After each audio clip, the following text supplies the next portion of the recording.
제가 지난번에 금아님을 뵀을 때 언제 인터뷰를 같이 해주셨으면 좋겠다라고 네. 제안을 드리고 그 직후에 베비로즈님의 깨끔이 공동구매 사건이 터졌어요. 네. 사건이 터졌죠. 예, 그래서 그 얘기를 하지 않을 수가 없습니다. 하셨습니다.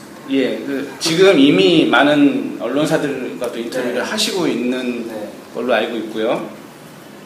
이게 이미 많은 사회 문제로까지 되고 있어요. 그 논점이 다 틀리긴 한데 이것이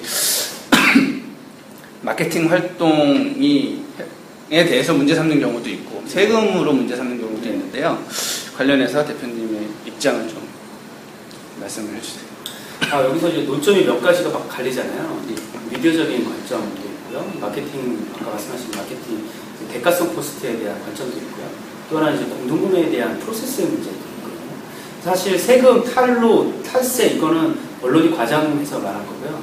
언론도 누구도 탈세를 확인한 적이 없고 제보받은 적도 없고 탈세를 의심할 만한 정황도 없어요. 다만 유추하고 추정할 뿐이죠. 그거는 정말 언론의 그 잘못된 방향이고요. 어쨌든 국세청에서 조사가 나간다니까 지켜봐야 되는 일이지만 넘겨짚는 건 없었으면 좋겠고요. 여기서 이제 논점을 과연 어디로 잡느냐가 논점인데 대가성 포스트에 관련돼서는 벌써 한 2년 전에 TMM에서도 사건이 불거졌었고 블로그스피어에서 이미 불거졌던 얘기예요. 새삼스럽죠, 솔직히 말씀드리면. 2년 전에도 우리는 솔루션을 얘기했었고 그때 똑같은 솔루션이 나왔죠. 대가성 포스트 밝히자. 대가를 받았기 때문에 이 얘기를 하는 거 또는 이 제품을 받았기 때문에 내가 테스트할 수 있었던 거 그건 당연한 거 아니냐. 그걸 밝히지 못하는 이유는 없다. 그리고 저는 당연히 콘텐츠 생산자라면 대가를 받고 일해야 된다고 봐요. 물론 저도 이제 강의를 나가지만 대학생들한테 강의 나갈 때는 공짜로 합니다. 그건 제가 하고 싶어서 하는 거예요. 제가 글 쓰고 싶을 때는 공짜죠. 하지만 누군가의 의뢰를 받거나 누군가가 요청하거나 위탁을 했을 때는 당연히 저는 그 가치에 대한 충분한 대가를 받아야 된다고 생각해요. 그런 대가가 없는 구조라면 모든 사람이 다 가난하게 살아야죠. 다 거지 돼야죠. 그러니까 서로 기부받으면서 살아야죠. 그렇게 살면 안 돼요. 우리나라 콘텐츠 생산자들 오리지널리티가 빈약한 상황. 이건 뭐냐? 대가에 대한 콘텐츠에 대한 대가에 대한 인식이 너무 부족하다. 자, 그럼 거꾸로 광고성이지 않느냐라는 얘기가 있어요.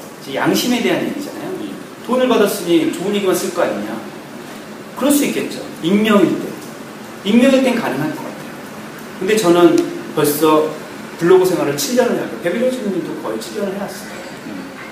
7년 동안 쌓아온 자기의 색깔이 있을 거예요. 자기의 팬들이 있고 나와 그 사람들과의 관계는 7년을 이어오던 친구 같은 관계예요.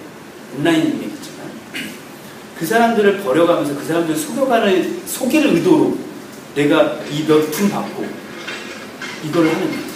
과연 그럴까요? 저는 단연코 우리 파워블로거들 중에서도 90% 이상은 양심을 속이는 일은 별로 없을 것 같아요. 다만 일부 잘못된 사람은 있을 것 같아요. 저도 현장에서 징징거리는 사람 봤고요. 물품 왜 자기한테 안 주냐고 대드는 사람 봤고요. 그런 사람도 있겠죠. 근데 그거는 그 사람의 문제인 거죠. 블로거들 전체를 매도하지 않았으면 좋겠고요. 대가는 반드시 받아야 된다. 다만 받되 밝혀야 된다. 오케이. 이거는 2년 전에 이미 결론을 낸 사항입니다. TNM 내부에서도 결론이 났고요. 블로그 산업협회에서도 가이드라인을 이미 그때 만들어놨어요. 사업자들도 그렇게 요구를 해라. 블로거들에게 밝히라고. 근데 일부 못된 사업자들은 숨기라고 얘기하고 바이럴을 난 원래 좀 숨어야 된다고 얘기하는 거죠. 잘못된 거죠. 이번 기회에 공식화하고 양성화시키는 거에 대해서 환영합니다. 공동구매 건이 있어요. 자, 공동구매 건은 사실은 일정 부분 잘못된 부분이 있겠죠. 왜냐하면 수수료를 받았느냐 말았느냐. 근데 아마 많은 파워블로거들은 그런 얘기를 할 것 같아요. 공동구매를 내가 왜 여러분들에게 하겠어요? 수수료라도 좀 받고 하는 게 정상 아닐까요? 업체 입장에서라도 고맙다고 수고료라도 줘야 되는 게 정상 아닐까요? 이거 하다못해 이 비즈니스 하는 사람들의 기본적인 정서인데 이거를 브로커니 아니니 이런 얘기를 하는데 그러면 내가 노력봉사하고 무조건 비영리로 해야만 당연한 건가요? 이렇게 되는 거죠. 그리고 업체들은 그냥 당연히 이 블로거들을 공짜로 써야만 하는 걸까요? 자기 물건을 팔고 있는데 이거 광고해주는 사람한테 공짜로 당신 블로거니까 공짜로 해줘야 돼. 이렇게 해야 되는 걸까요? 과연 스스로들도 그렇게 생각하는 걸까요? 입장을 바꿔놓으면 좀 잘못된 얘기인 거죠. 근데 다만 여기서 잘못된 좀 문제 삼아야 되는 거는 수수료를 받았습니다 정도만 얘기해도 별 문제 없었을 거예요. 문제가 불거진 거고요. 배비료주 사건이 불거지게 된 가장 큰 이유는 아마 2억 원이라는 숫자 때문일 거예요. 금액의 차이. 깜짝 놀랄 만한 금액의 차이. 이 금액이 만약에 제품이 인하된 가격으로 돌아왔다면 우리는 더 싼 가격에 살 수 있지 않았을까에 대한 기회의 박탈감 이런 것들이 있었겠죠. 근데 그거는 좀 잘못된 생각입니다. 업체 입장에서 요새도 중소기업 업체나 이런 제품들이 보통 파워블로거들이 유통시켜주고 있거든요. 파워블로거들이 유통시키는 데 있어서 마진율을 보통 그 수수료율을 4%, 5% 이번 같은 경우는 20%까지 받았다고 하는데, 자, 업체들이 믿지고 팔았겠습니까? 그렇진 않을 거 아니에요. 업체들도 마진을 고민하면서 생각을 했을 거예요. 수수료율을 생각을 했을 거예요. 지금 홈쇼핑에서 나가서 수수료를 떼는 비율이 30%에서 40% 정도 돼요. 자, 40%씩 떼가면서 홈쇼핑에서 얼마나 팔릴지 모르는 상황에 1시간짜리를 내가 몇 억씩 들여가지고 하느냐. 그냥 꾸준하게 파워블로거들한테 20% 주고 좀 더 나머지 수수료율 20%를 인하값으로 10%, 20% 더 싸게 유통시키느냐. 자, 업체의 판단인 거죠. 그럼 업체들은 아마 저 같아도 제가 물건을 파는 사람이라면 파워블로거들한테 의존적인 거죠. 자, 이게 잘못된 구조냐? 라고 생각합니다. 이거에 대한 판단은 각자들 내리시겠지만 저는 이 구조가 오히려 양성화되길 바라요.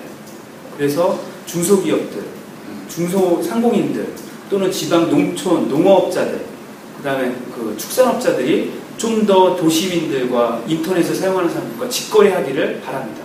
그 사이에 블로거들이 있으면 좋겠고요. 그 블로거들이 자기 신뢰를 얹어서 그 제품에 대한 신뢰감을 높여주는 활동을 할 수 있다면 좋다고 봅니다. 다만 그게 허위, 과장, 왜곡된 내용이 있으면 안 되겠죠. 그거는 지금 막 얘기하다 보니까 어떻게 보니까 지금 매스미디어의 역할과 똑같죠. 그죠? 네. 매스미디어도 사실 그런 역할을 하라고 만든 건데 지금 다 대기업의 입이 돼버린 상황이잖아요. 홍보 창구가 되고. 네. 저는 오히려 블로거들은 지금 그런 문제점들을 좀 자정해서 몇 가지 문제점들을 고치고 제도화시켜서 양성화시키고 장려해야 된다고 봅니다.